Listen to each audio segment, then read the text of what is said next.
কেন আপনি কি ক্যাটরিনা ক্যাব যার পেছনে চলে আসবো আমি? হ্যাঁ এই আপনি বাড়িতে কি করেন? That's not your business. আমার যা ইচ্ছা আমি তা করি, তো আপনার কি? তো পুরো বেয়াদব আমি আমার জীবনে দেখিনি, এটা বিশ্ব সেরা বেয়াদব একটা। দাও তো দাও আমাকে তো দাও। প্রিয় একটু শান্ত হও, মাত্রই তো অপারেশনটা হয়েছে। ভাবি এই ছেলের জন্য আমার আজকে এই অবস্থা। তুমি জানো ভাবি আমার কি পরিমাণ লস হয়েছে, আমি আমার এক্সামটা পর্যন্ত দিতে পারিনি, আমার পুরো সেমিস্টারটা নষ্ট। এমন করে না প্রিয়, একটু শান্ত হও, মাত্রই অপারেশনটা হয়েছে, এখন প্রেশারটা বেড়ে গেলে কিন্তু আবার ক্ষতি হয়ে যাবে। তুমি কি বলো আমাকে শান্ত হতে? ওর কথা শুনলে, ওর চেহারাটা আমার সামনে আসলে আমার মাথার মধ্যে আগুন জ্বলে যায়, আগুন। ওর জন্য ওর এত মানুষ রেখে ওর আমার সামনেই পড়তে হলো, বলো ওর জন্য আমার কি পরিমাণে লস হয়েছে তুমি জানো? আচ্ছা যাও, আমি আমার জীবনে এরকম বেয়াদব দেখিনি, এত বড় বেয়াদব আমি দেখিনি। ও আমাকে বলে লুলা, ল্যাংড়া, অশিক্ষিত। ও অশিক্ষিত, ও লুলা, ল্যাংড়া। আচ্ছা ঠিক আছে, তুমি একটু শো তো, শো। দাঁড়াও আমি পাটা ইয়ে করে দিচ্ছি। আমার সাথে জীবনে কেউ এরকম খারাপ ব্যবহার করেনি। আচ্ছা যা হবারটা তো হয়ে গেছে, শোনা এখন কি করবা বলো? রিল্যাক্স করো, রিল্যাক্স করো, ঠান্ডা হও। এই রনি, তুই এখানে কি শুরু করছিস হাসপাতালে? এই মেয়ের জন্য আমি অ্যাক্সিডেন্ট করছি। সেটা তো বুঝলাম। আমার চাকরিটা, আমার ঠিক করা চাকরিটা, যেটা আমি গেলি হয়ে যেত চাকরিটা, সেই চাকরিটা কি সুন্দর 2টা বছর ধরে আমি ঘুরতেছিলাম, ঘুরতে চাকরির জন্য মাথা খারাপ হয়ে গেছে। আর একটা মতো চাকরি আমি সেটিং দিলাম, চাকরিটা হয়ে যাইতো, কিন্তু হইলো না, সব শেষ হয়ে গেল এই মায়াটার জন্য। রনি, অ্যাক্সিডেন্টের উপর কারো হাত নাই তো, তাই না? আমি মানতে পারছি না, আমি আমার অন্য হাসপাতালে নিয়ে যাও। এই মেয়ে আর আমি একই হাসপাতালে, সেটা মানতে পারছি না। তাড়াতাড়ি শোন, তোর এখন কোন হাসপাতালে নিয়ে যাব? তোকে যে ডাক্তার সাহেব দেখতেছেন উনি তো অন্য হাসপাতালে দেখবে না তোকে। আর তার চেয়ে বড় কথা হচ্ছে এখন একটা শিফটিংটা সম্ভব হবে না।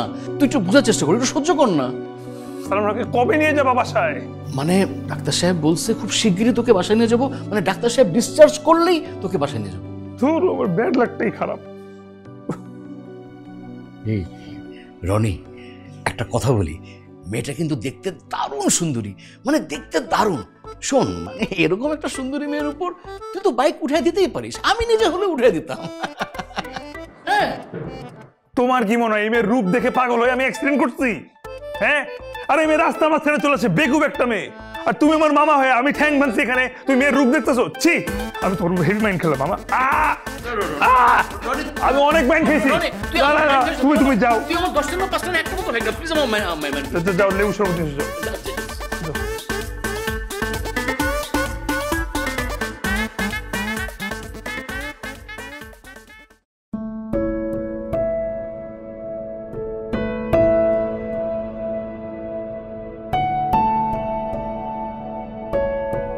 কেমন লাগছে এখন মা? ভালো আছি বাবা। আমাদের উপর দিয়ে কি একটা বিপদ গেল, তাই না? তুমি এত চিন্তা করো না তো, আল্লাহ ভরসা, সব ঠিক হয়ে যাবে।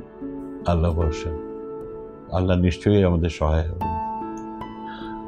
তুই ঘুমিয়ে পড়। ঠিক আছে, তো তুমিও ঘুমিয়ে যাও না বাবা, এত টেনশন করো না। আচ্ছা ঠিক আছে, শোন, আর কোনো দরকার হলে আমাকে কল করবি, আর নিজে থেকে কিচ্ছু করবি না। পায়ের উপরে কিন্তু প্রেশার দেওয়া যাবে না, মনে থাকে যেন। মনে থাকবে। তুমি যাও, এখন ঘুমাও। ঠিক আছে, গেলাম।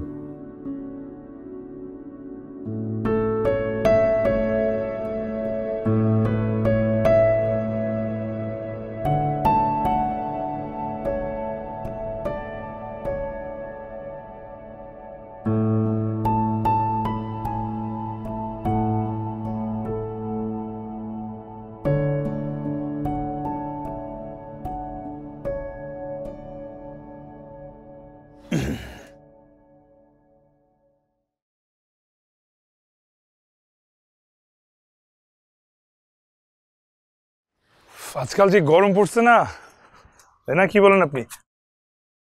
আপনি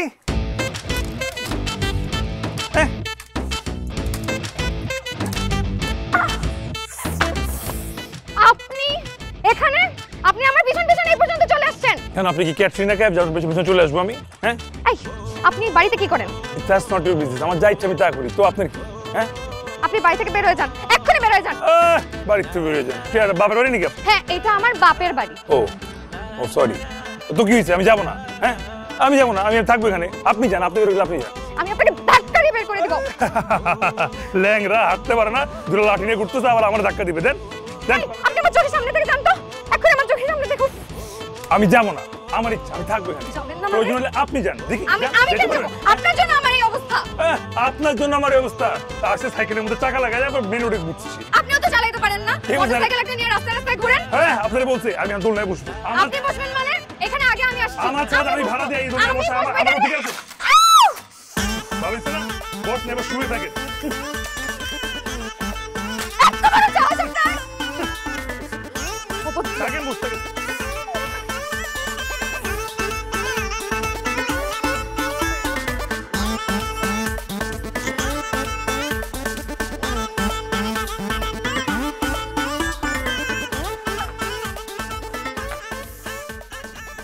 বাবা, তুমি ওদেরকে বের করে দাও তো। আচ্ছা, এইভাবে কি বের করে দেওয়া যায়?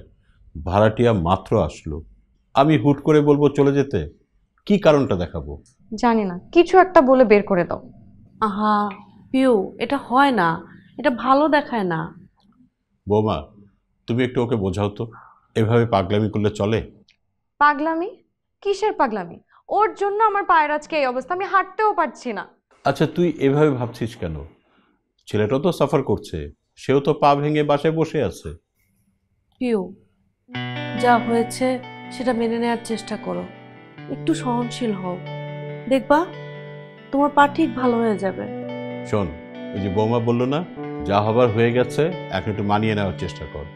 এখন বরং রেস্ট নে, ঠিকমতো খাওয়া দাওয়া কর, আর যে পরীক্ষাটা মিস করেছিস সেই পরীক্ষাটার প্রিপারেশন নেওয়া শুরু কর।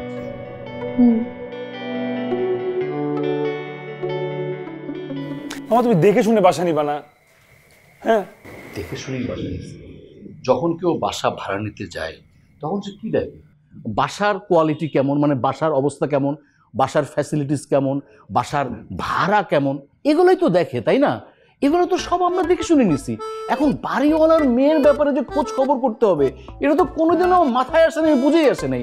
এ কোন কলিকালে পড়লাম? আচ্ছা, তুই এইসব নিয়ে কেন ভাবছিস? শুধু শুধু ভাবতেছিস এগুলা? শুধু শুধু না, এই মেয়ের কোনো আক্কেল জ্ঞান বলতে কিচ্ছু নাই। ওই তো রং সাইডে চলে আসে, ওর কারণে তুমি অ্যাক্সিডেন্টটা করছি। দেখ রনি, অ্যাক্সিডেন্ট ইজ অ্যাক্সিডেন্ট। না মামা, কোনো অ্যাক্সিডেন্ট না, এই বাসা তুমি চেঞ্জ করবা, ফাইনাল করো। ইস বললেই হলো বাসা চেঞ্জ করবে? আচ্ছা, তুই এই বাসা চিন্তা না করে নিজে কবে সুস্থ হবে সেই চিন্তা কর। শোনো, বাসাটা কোনো চেঞ্জ করা লাগবে না, এটা কোনো কথা হলো?